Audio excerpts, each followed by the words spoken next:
जेवरात और रोशनियों से आरास्ता क्रिसमस ट्री त्योहार के मौसम का मरकज है, लेकिन क्या आपने कभी सोचा है कि रवायात कहां से आती हैं? सदाबहार दरख्तों और पौधों को हजारों सालों से मौसम सरमा के त्योहार के मनाने के लिए इस्तेमाल किया जाता रहा है। तो जी हाँ दोस्तों, इससे पहले कि मैं अपनी वीडियो को आगे बढ़ाऊं तो मेरी आपसे रिक्वेस्ट है कि आप मेरे चैनल को सब्सक्राइब कीजिए ताकि आपको आने वाली और मजीद खूबसूरत वीडियोस आप तक पहुंच सकें, और ज़रूर आप हमारे चैनल पर कमेंट्स कीजिए ताकि हमें फीडबैक भी मिल सके कि आपको हमारा चैनल कैसा लग रहा है। आप हमारी इन्फॉर्मेशंस और हमारी मेहनत जो है वो रायगा तो नहीं जा रही। तो जी दोस्तों, शुरू करते हैं।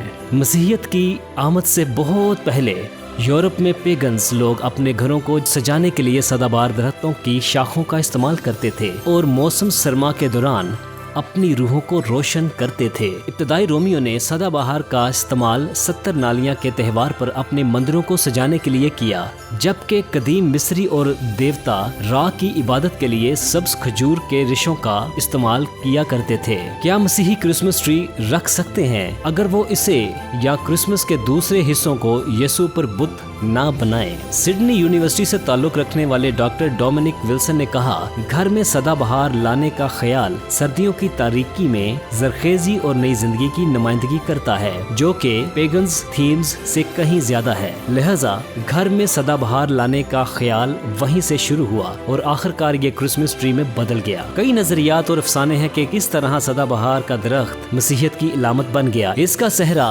बेनेडिक्टाइन मॉन बोनिफेस को जाता है, जो कि 18वीं सदी में एक मिशनरी था। डॉक्टर विल्सन ने कहा कि ये आम कहानी है कि यूनिफस का सामना कुछ मुकामी जर्मनों से हुआ जो कि एक ताकतवर बलूत दरख्त के सामने कुछ कुर्बानियां पेश कर रहे थे। यूनिफस ने अपनी कुल्हाड़ी पकड़ी और दरख्त को गिरा दिया ताकि काफरों को झूठे बुत की पूजा करने से रोका जा सके। काफर इस इंतजार में थे कि वो आसमानी बिजली गिरे, लेकिन ऐसा नहीं हुआ। लिहाजा इस मरहले पर उसने इन्हें तब्दील करने का मौका लिया। फिर अफसाना यह है कि गिरे हुए बलूत से एक फिरका दरख्त निकला। डॉक्टर विल्सन ने कहा कि ये मसीह की इलामत बन गया है। शक्ल में मुसल्लस होना ये तस्लीस की नुमाइंदगी करता है, और वहाँ से ये ख्याल आया कि दरख्त को मसीह और नई जिंदगी की इलामत होना चाहिए। बाइबल मसीहियों को कभी नहीं बताती कि ये आया इनके पास क्रिसमस के दरख्त होने चाहिए या नहीं, लेकिन बाइबल मसीहियों को ये जरूर बताती है कि वो अपनी जिंदगी में किसी भी बुतों को रद्द करें और सिर्फ इसी की इबादत करें। क्रिसमस साल का सबसे शानदार वक्त है।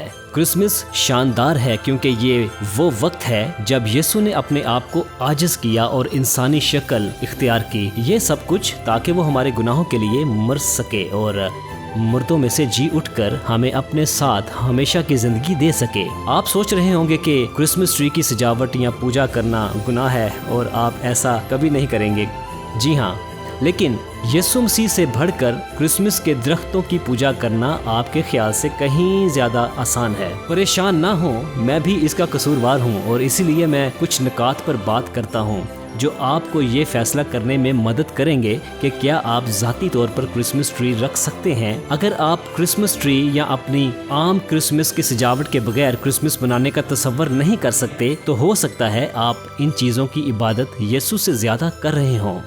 उम्मीद है दोस्तों कि आपको ये वीडियो बहुत पसंद आई होगी, क्योंकि हमने इस वीडियो पर बहुत मेहनत की है। और ऐसे ही अगर आप चाहते हैं कि ज़बरदस्त और ख़तरनाक किस्म के अमेजिंग फैक्ट्स जो हैं आपके साथ शेयर किए जाएं, और आप चाहते हैं कि आपके नॉलेज में इजाफ़ा हो, तो ज़रूर आप अपनी मालूमात में इजाफ़ा के लिए इस चैनल को सब्सक्राइब कीजिए और हमें सपोर्ट कीजिए ताकि हम आपके लिए और ज़्यादा खूबसूरत और ज़बरदस्त वीडियो बना सकें।